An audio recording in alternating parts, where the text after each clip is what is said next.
अपनी पर्सनैलिटी को इम्प्रूव करना उतना ही ज़रूरी है जितना कि हम बाहर से खुद को नीट, क्लीन और सुंदर रखते हैं।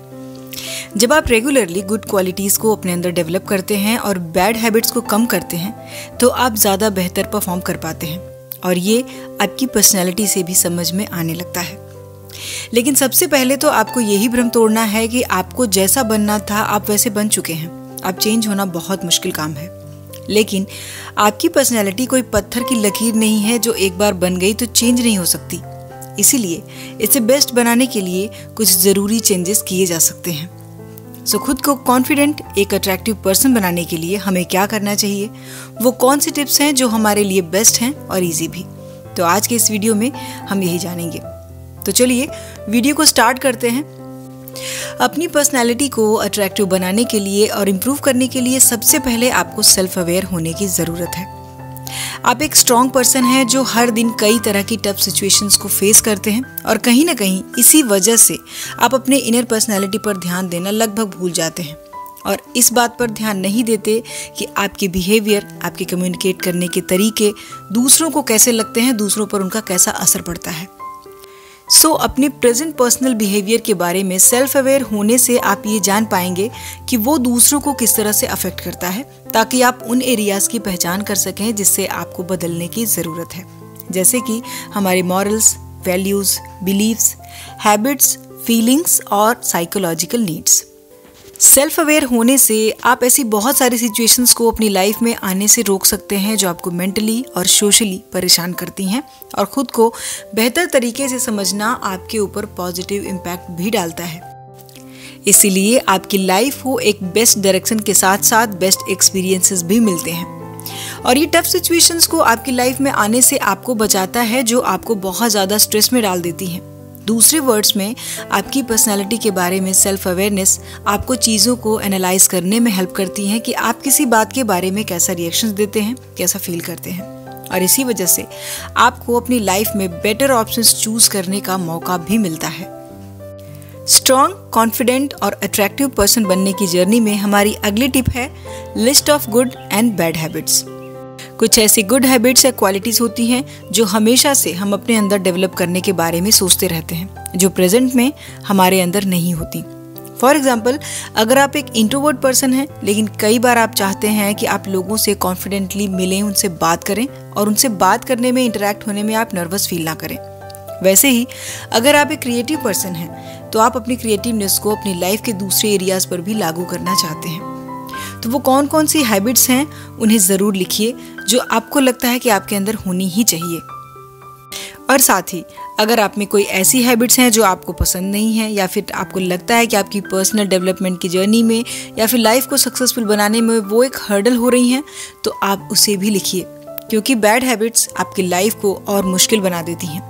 फॉर एग्जाम्पल, अगर आपका नेचर बहुत ज़्यादा अकेले रहने का है तो फिर आपके लिए लोगों से कम्युनिकेट करना, सोशल होना थोड़ा सा मुश्किल हो जाता है। पॉजिटिव माइंडसेट बनाइए। सो अट्रैक्टिव पर्सनैलिटी के लिए पॉजिटिविटी एक बहुत ही रिक्वायर्ड क्वालिटी है। आइए जानते हैं कैसे। अगर आप एक ऐसे पर्सन हैं जो लोगों की कमियों को या उनकी कमजोरियों को ही देखते हैं, उनके अच्छे साइड या अच्छी चीज़ों पर ध्यान नहीं देते, तो वो पर्सन आपको वैसा ही दिखने लगता है।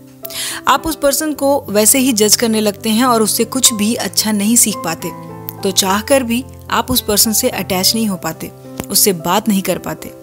सो लोगों को उनकी सिचुएशंस को क्रिटिसाइज करने की रीजंस ढूंढने के बजाय उनमें अच्छी चीज़ों को या अच्छी आदतों को ढूंढने की आदत डालिए। और जब कुछ गलत हो जाता है तो उन चीज़ों पर फोकस करें जिन्हें आप बदल सकते हैं, ना कि उन चीज़ों पर ध्यान दें जिन्हें आप बदल नहीं सकते। एक पॉजिटिव माइंडसेट वाला पर्सन हर किसी को अट्रैक्ट करता है, जबकि एक नेगेटिव माइंडसेट वाला पर्सन नेगेटिव ही चलता है। लेकिन यहाँ पर पॉजिटिव माइंडसेट रखने का मतलब ये नहीं है कि आपको हर सिचुएशन में खुश रहना है या बुरी सिचुएशंस को भी वैसे ही देखना है, बल्कि इसका मतलब तो ये है कि आप हमेशा पॉजिटिव सोच रखते हैं कि जो चीज़ें बिगड़ी हैं वो बन जाएंगी और इसके लिए आप जो भी कर सकते हैं वो ज़रूर करेंगे।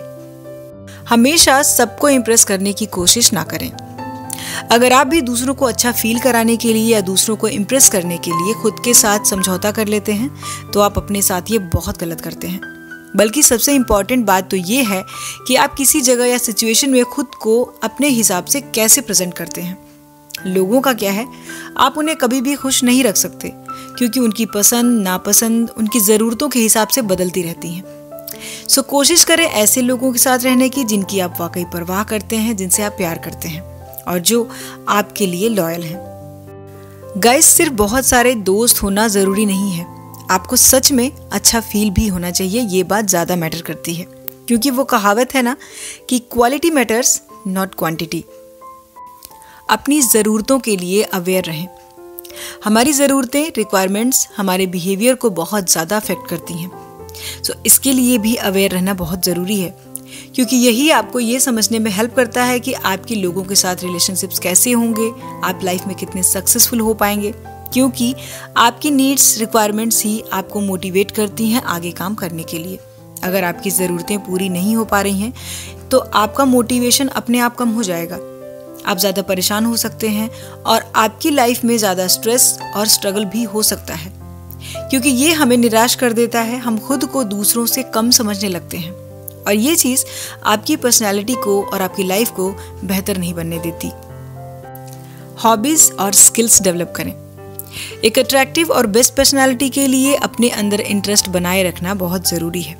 बस आपको पता होना चाहिए कि आपका इंटरेस्ट किस तरफ है या आपको क्या अच्छा लगता है, क्योंकि जब आपको आपका इंटरेस्ट पता होगा तो आप उसके बारे में ढेर सारी नॉलेज इकट्ठी करते रहते हैं, उसके बारे में काफ़ी कुछ जानते हैं, जानना चाहते हैं और हमेशा इसके लिए बहुत एक्साइटेड रहते हैं। इसीलिए जब इस बारे में आप दूसरों से बात करते हैं तो ज़्यादा इंटरेस्टिंग तरीके से कर पाते हैं। सो कई तरह की हॉबीज़ और एक्टिविटीज़ को अपनी पर्सनैलिटी में ज़रूर ऐड करें।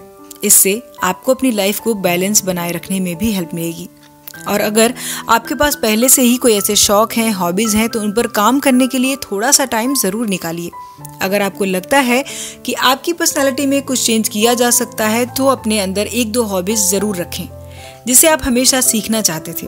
फॉर एग्जाम्पल, अगर आप अपना ज़्यादातर टाइम और एनर्जी काम पर ही खर्च कर देते हैं तो आप अपने काम और लाइफ में बैलेंस नहीं बना पाएंगे। इसमें बैलेंस बनाए रखने के लिए आप अपनी किसी हॉबी को ज़रूर ऐड करें ताकि जब आप स्ट्रेस में हों, परेशान हों, थके हों या फिर एक ही तरह की रूटीन और काम से बोर हो चुके हों तो कुछ रिलैक्स करने के मोमेंट्स और तरीके आपके पास ज़रूर हों। Right thinking. अपने अंदर राइट थिंकिंग की आदत को डेवलप करना बहुत ज़रूरी है। जब आप लोगों से बात करते हैं तो आप चाहते हैं कि आप इस तरह से बात करें जिससे आपके बारे में लोगों की राय अच्छी हो। पॉलिटिक्स, स्पोर्ट या फिर किसी भी चीज़ में जिसमें आपका इंटरेस्ट हो उस पर अपनी नॉलेज और थिंकिंग को ज़रूर सबके सामने एक्सप्रेस करें। और जब आप इस तरह से कम्युनिकेट करते हैं तो लोग इससे ज़रूर एग्री करते हैं क्योंकि हमारी बातों से ही लोग हमारी मेंटालिटी और एटीट्यूड का पता लगा लेते हैं। इसलिए किसी भी टॉपिक या फिर इशू पर अपने थॉट राइट होने बहुत ज़रूरी हैं। और राइट थिंकिंग ना सिर्फ आपको लोगों से बात करने में हेल्प करती है बल्कि आपकी कॉन्वर्सेशन को और भी ज़्यादा इंटरेस्टिंग बनाती है। लेकिन जब कभी ऐसा हो कि आप सामने वाले की बात से अग्री नहीं करते, आपका पॉइंट ऑफ व्यू कुछ और होता है, तब हमें रिस्पेक्टफुली अपना पॉइंट ऑफ व्यू रखने से भी नहीं डरना चाहिए। सो गाइस, आज के वीडियो में इतना ही। वीडियो कैसा लगा मुझे कमेंट करें। वीडियो पसंद आए तो लाइक और शेयर करें और इसी तरह की और भी वीडियोस को देखने के लिए चैनल को सब्सक्राइब कर लें। सो हम मिलेंगे अपने नेक्स्ट वीडियो में नेक्स्ट टॉपिक के साथ। अपना कीमती समय देने के लिए धन्यवाद।